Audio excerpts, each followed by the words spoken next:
right, folks, it's the bottom of the hour, just approaching 8:35 in the east, 5:34 in the west here. And Charles C. Johnson is back with us in response to a story we brought to you on Friday, where Charles said in an article on Got News, his website, that Alan West had sexually harassed 2 women. Well, we contacted Alan West for comment, and he did get back to us today per the NCPA, the National Center for Policy Analysis, and that response was, quote, "Good afternoon, Jason. In response to your request for comment from Alan West, I can tell you that he categorically denies the accusations. They are without merit." And I will not be saying who the person is. All I will say is that it is Alan West, his assistant, who responded to that. Also coming out today was Alan West's wife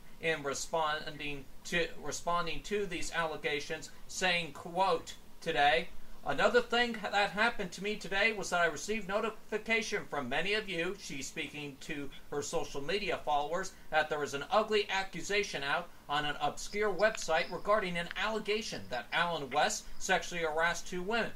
This accusation was quickly propagated by a local talk person by the name of Joyce Kaufman, and she is complicit. Joyce has a small show that is juxtaposed with Rush Limbaugh, so it is imperative that she creates local buzz in order to garner an audience. She is approximately 20 years older than my husband and myself when we were in preschool, and a great-grandmother many times over. Over the past 6 years, my husband, myself, and our child have been targeted by this woman for reasons only known to her, but that have been primarily centered around a job that she felt she should have gotten as chief of staff in the year 2009. Not getting the job and the ability to race through the corridors in the Capitol and possibly the White House. Creating mayhem provided to be a bitter pill for this perpetually miserable talk show, Mayhaven. As people do, we moved on to different things and different jobs. Kaufman supposedly jumped out of a moving plane, married again, and had a new grandchild on the West Coast. Stood in the pouring rain and mud of Port St. Lucie protesting Marco Rubio. We did not know she was out there until the flood watch was announced, and tried to continue burning her church for a job that it never had, and harassing the West family by utilizing the airwaves of radio station WFTL in Fort Lauderdale. The amazing thing is, she has managed to confuse the conservative members of the electorate, promote the destruction of the Republican Party in South Florida, and ensure the election of liberals, all while speaking up for the Tea Party. Smile, all non-essential. We moved back to Fort Lauderdale, bought a new place in Texas, near to Alan's new position, and forged new careers while taking care of our family, making new friends, and doing charity work, and making sure that our children got a good start in life. In addition to our regular children, we have managed to support an IDF soldier through college, as well as 2 Chinese exchange students. We have supported conservative causes and conservative candidates, and helped them get elected. That is what we do. We move on, we do better, and aim higher. So now the question, Angela, did it happen? No, what did happen was simply this. My daughter said that she is tired of Joyce targeting our family, making statements, horning in our lives. Both girls have had to endure this human since they were in the 5th and 8th grades. They were now seniors in college and high school. We have lived under the specter of humiliation by this, quote, on-air personality that is obsessed with, in her words, ruining and willing to use the airwaves of a radio station to do so. Bottom line, putting up with the bitter bite of this person is intolerable to my husband, my children, and me. We are one. The last line of insult that any person of color will ever have to deal with is sexual allegations. You see, this is what people who want to ruin black people do. They make a sexual allegation. Herman Cain and Jennifer Carroll are on the latest targets in recent years. This will not stand, I'm afraid, in a difficult person when necessary. She is unafraid, I should say. I am unafraid in a difficult person when necessary. And Charles C. Johnson joins us to respond to this. Good evening, Charles. Well, thank you for having me. She was quite open, Mr. West's wife, to Joyce Kaufman, whose radio program you went on to last week, saying that she has her own personal vendetta against the West family. Your response? Well, I encourage people to go and listen to the radio broadcast themselves, which is at gotnews.com. I've known Joyce now for a few years. There's no indication that I see that she had a vendetta. At issue are the charges presented of two women, Sarah Culverhouse-Mills and Michelle Fields, both of whom were sexually harassed while they were working for Pajamas Media, or allegedly sexually harassed, according to sources at PJ Media, according to friends of theirs, according to virtually, to virtually everyone who would know. And the idea that I'm a racist because I hold Allen West to the same standard that I've held other members of Congress to and other politicians to is frankly a little disturbing. The Herman Cain allegations surrounding his tenure at the National Restaurant Association were in fact true. There were many people who testified to their veracity. They were used in court filings. They were settlements negotiated. So as far as I'm concerned, it's kind of a red herring. What I find interesting about it is that they've decided to make it about me rather than about the serious allegations. And I'm afraid we're going to have to go and release more names of more people who were sexually harassed by Allen West. And I would note, there are other people who've come forward to me in South Florida politics. There are other people who've run for office that have come forward with other allegations, and that I and my team are investigating those right now. And it's really unfortunate because, as I said before, I was a supporter of Allen West. I wanted him to run for president. I actually came upon this kind of darker side of Allen West when I was vetting him for a potential consideration for president, in 2012. So it's a really kind of it's an open secret in Florida politics. And unfortunately, I think they've decided to make it about me and about Joyce, who, I've got to say, Joyce had literally nothing to do with the story. All that happened was I sent her a link to it because I knew that she was interested in South Florida politics, and she had me on her show and we discussed it. And now the West family, or at least Angela West, is apparently going after Joyce, and I just find that really kind of odd, frankly.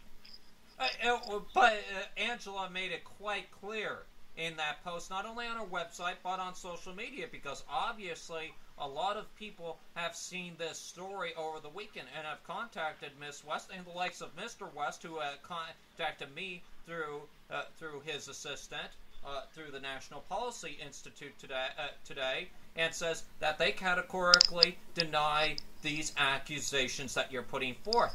And I've heard from other people and these are people who are telling me that you are out to make a big story on yourself and try to get yourself onto a big story, like some reporters sometimes use people to do.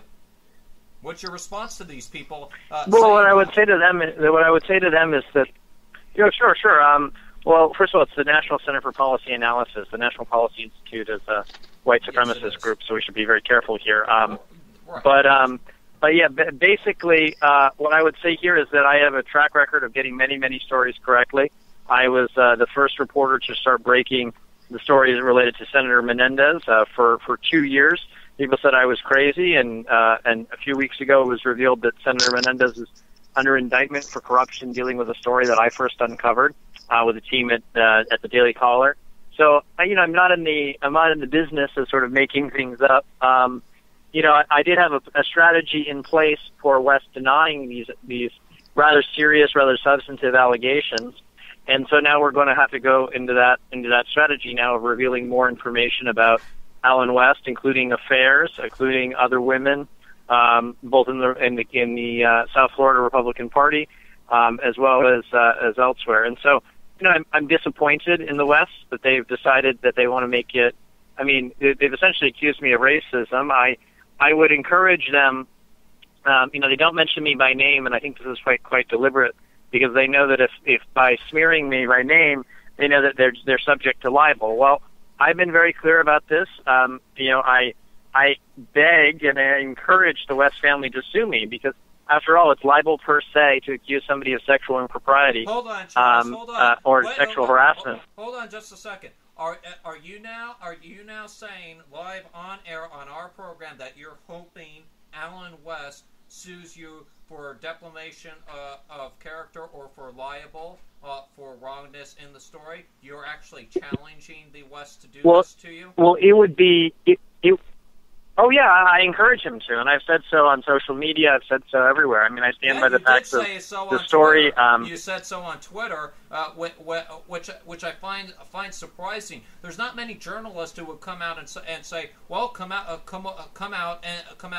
and sue me." So why you are in the belief, sir, that this story is true, that you're willing to be sued by the likes of Alan West to prove your own story. And I'm not taking Alan West's side in this, Charles. Just to be clear here, I'm looking at this as a reporter and a journalist, and you're willing to put your whole journalistic career on the line because you believe that this story is true. Oh, not only am I willing to do it, I'm so confident of the sourcing of the material. I'm so confident of other material that I have that would come out in a courtroom case that I'm not currently at liberty to release because of the promises I've made sources. And I know that when we go to trial, if we go to trial, that I would be able to reveal all of that information. So I encourage Alan West and Angela West to sue me and to actually call witnesses and to go in. And I'm happy to release all the material that I have. And, we can cross-examine witnesses. We can cross-examine people who were there. It's unfortunate that it would have to come to that level, but, it is a fact that if my sourcing is incorrect, not only have I defamed Alan West, but I've also libeled him.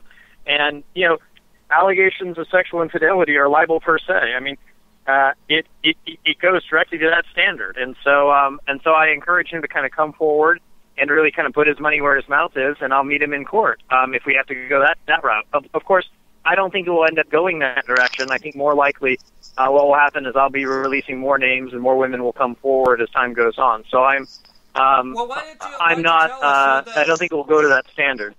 Well, why don't you tell us who this woman is here, Charles? Because you know what, you say you're going to release. Well, I've already told. Yeah, no, I've already told the woman that I'm going to be releasing it either Tuesday or Wednesday of this week, and so I don't want to go back on my word. And you called me earlier when I was at the car dealership, so I wasn't quite in a position to go and call her and check. But the next woman that will come out will be an older woman.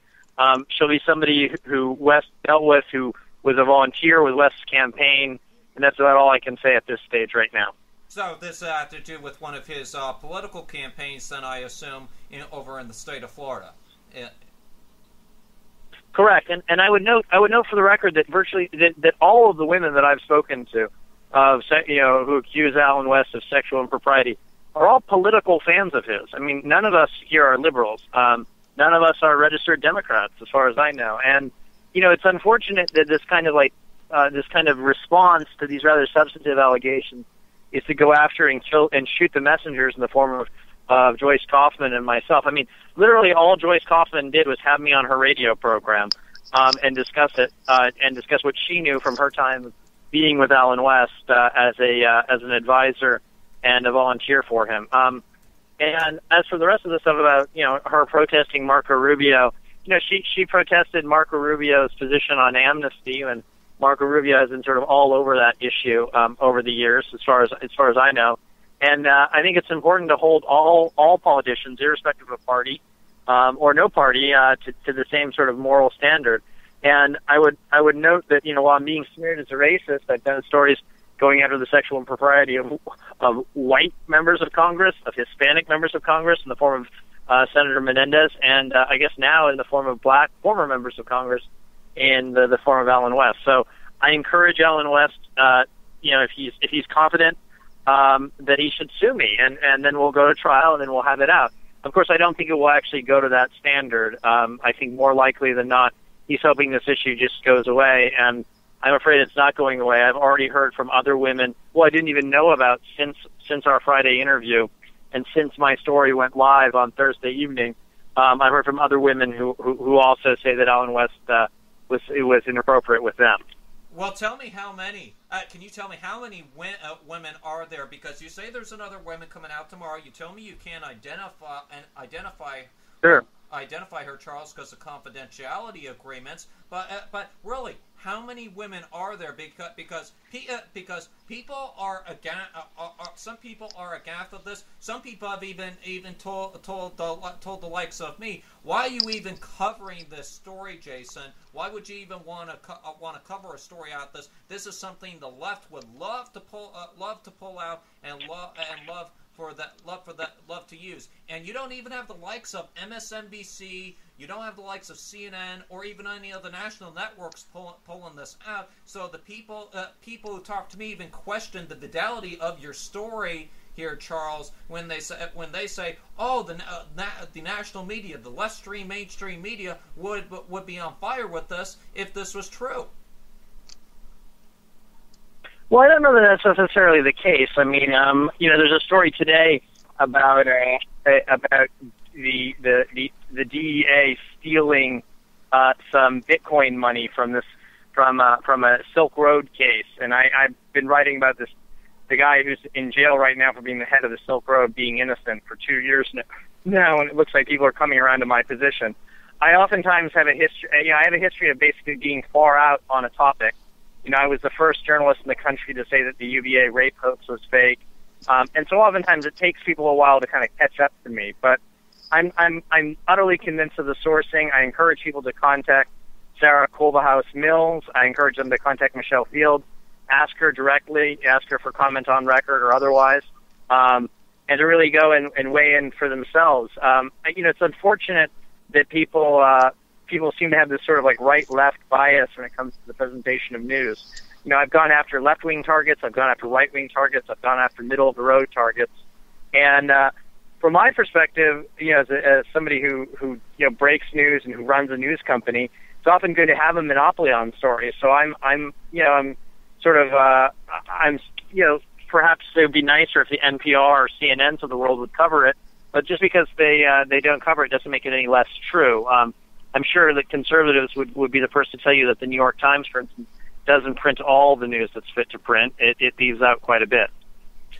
Well, you mentioned that people can contact Mrs. Mills, or they can contact Michelle Fields, the Fox News correspondent who works for Fox News, and I did just that. I tried contacting Fox News because I do have their telephone number, which I will not provide on air, but I will say that I did contact them. No one's contacted me back over the weekend. I would imagine that Fox News would be doing quite the story on this if one of their employees, who they employ, Michelle Fields, said this was true, and I have not yet heard a response back from Fox. Well, News. remember they also employ.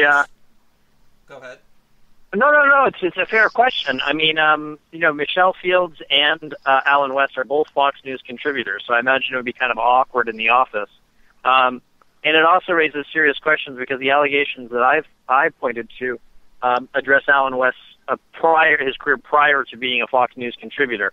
So it does raise a serious question about whether or not Fox News did their due diligence. So I've already addressed in the piece, the NCPA piece, the piece I did previously on Thursday. I've already addressed that NCPA has gotten in trouble in the past for having a man, John Goodman, who got in trouble for sexual impropriety, who was their founder, who'd been there for 31 years. And I'm sure it's quite embarrassing that they didn't do their due diligence on Alan West, before. But yet here's where we are. And I would point out to people that Alan West was fired from his job very unceremoniously, very quickly at Pajamas Media. And that occurred, effectively only a few months after he got the initial job. There was a BuzzFeed article about it. It was sort of, it got some attention at the time. But it's certainly something that I think people have a right to ask why the media hasn't picked up on this story. And I know other journalists are watching it. I know other ones are interested in it. And they want to see if I've got news and if I have more to show. And I assure you we do. So we're going to have at it.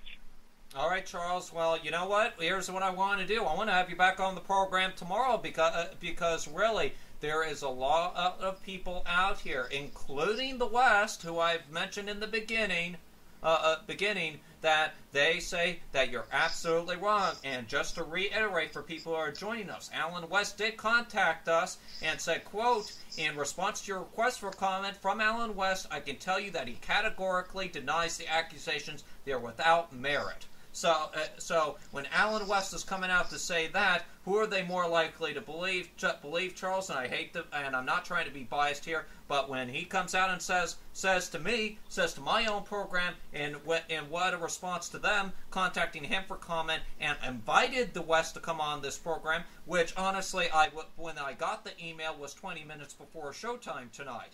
And so I did try contacting them and inviting Mr. West to come on the air to defend himself tonight. And I'm going to give Mr. West the benefit of the doubt and give him 24 hours.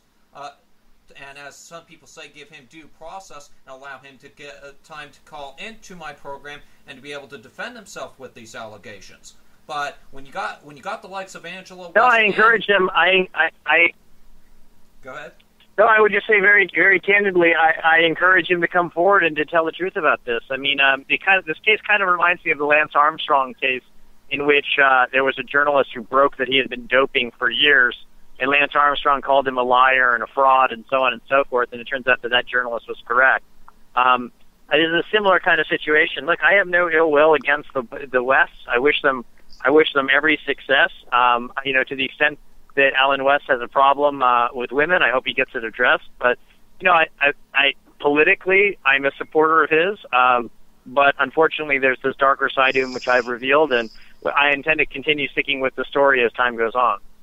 All right, Charles. Well, we'll have you back on tomorrow. And, of course, go to facebook.com/The Evan Miller Report. Go to shrmedia.com. We have the interview from Friday with Charles posted up there if you missed any of that story. And, of course, we're going to be posting this update later tonight on shrmedia.com. Look there. And, Charles, I want you back on the program tomorrow. So let's talk after the show is over tonight. Give me a call, or I'll call you, however we'd like to do it. And let's get you back on the program tomorrow, because obviously this is not over. Thanks so much, Jason. Take care. All right. Thanks for being with us.